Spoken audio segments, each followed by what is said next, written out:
যান্ত্রিক জীবনে ক্লান্তি ছেড়ে ফেলে যদি এক নিমিষে হারিয়ে যেতে চান প্রকৃতির কোলে, তবে সীতাকুণ্ড আপনার জন্য একদম পারফেক্ট।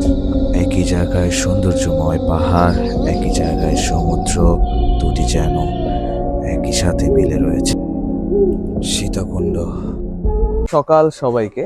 আজকে আমরা চলে এসেছি সীতাকুণ্ড বাজারে। আজকে আমাদের প্রধান উদ্দেশ্য হলো চন্দ্রনাথ পাহাড়। আগে আমরা চন্দ্রনাথ পাহাড় ঘুরবো, এরপর গুলিয়াখালী সি বিচ আছে, গুলিয়াখালী সি বিচে ঘুরবো, এরপর আশেপাশে যতগুলো ঝর্ণা আছে দেখি একদিনের ভিতরে কি কভার করতে পারলে আজকে দেখাবো, না হলে এই দেখাবো না। সিএনজি গুলো সীতাকুণ্ড বাজার থেকে জন প্রতি 50 থেকে 60 টাকা করে যেতে পারবেন।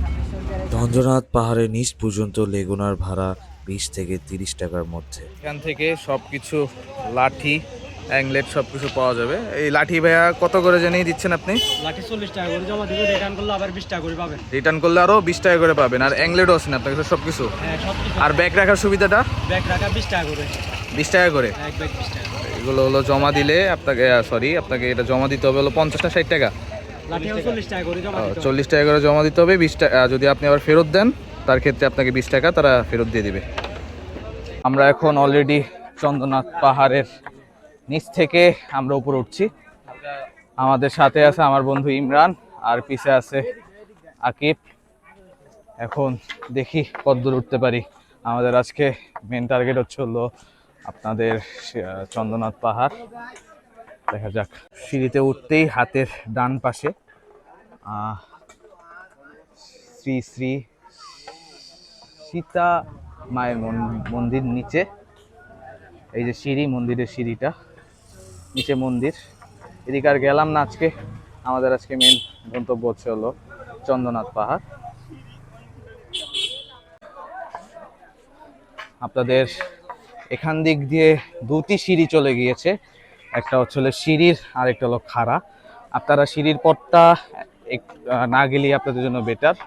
আপনারা এই পথ দিয়ে উঠে যাবেন। সিঁড়ির পথ দিয়ে উঠতে গেলে আপনাদের অনেক পরিশ্রম হবে আর কি। আমরা এই পথ দিয়ে উঠে যাব, নামার সময় সিঁড়িতে নামবো। অনেক সুন্দর একটা ভিউ।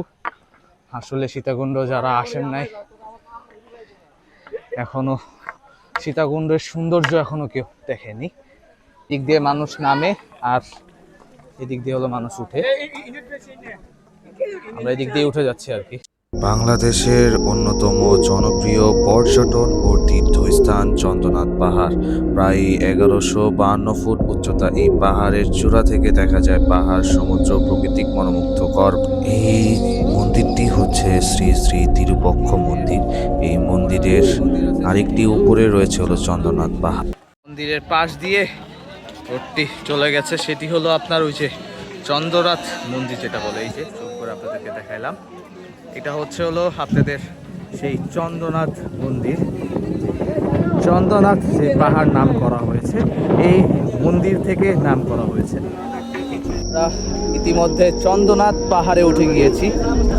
এই যে একটা চন্দ্রনাথ পাহাড়ের একটা ওভারভিউ আপনাদেরকে দিয়ে দিই। চন্দ্রনাথ পাহাড়ের মন্দির যেটা বলে, এই যে শ্রী শ্রী চন্দ্রনাথ মন্দির। এই যে চন্দ্রনাথ মন্দির, সবাই ছবি তুলতেছে, সবাই নিজের ক্যামেরায় তার স্মৃতিবন্দী করার জন্য একটু ব্যস্ত।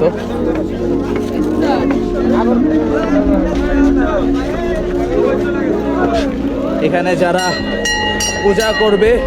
পূজা করবে তারাই একমাত্র ঢুকতে পারবে, এছাড়া দর্শনার্থী ঢুকতে পারবে না। যারা ঢুকবে, দর্শনার্থী যারা আছে, এই যে সাইড দিয়ে রোড আছে, এদিক দিয়ে তারা চারপাশ ঘুরে দেখতে পারবে, কিন্তু মন্দিরের ভিতরে প্রবেশ করতে পারবে না যারা হিন্দু ধর্মবন্দী আছে তাদের জন্য এই মন্দির।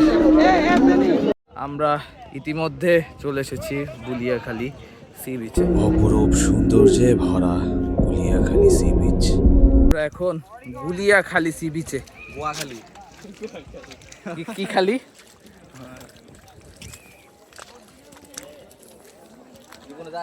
পথ চলা এখানেই শেষ নয়, নতুন যাত্রার অপেক্ষায় থাকুন। প্রাকৃতিক সৌন্দর্যের আর ভ্রমণের গল্প নিয়ে আবার ফিরব খুব শীঘ্রই।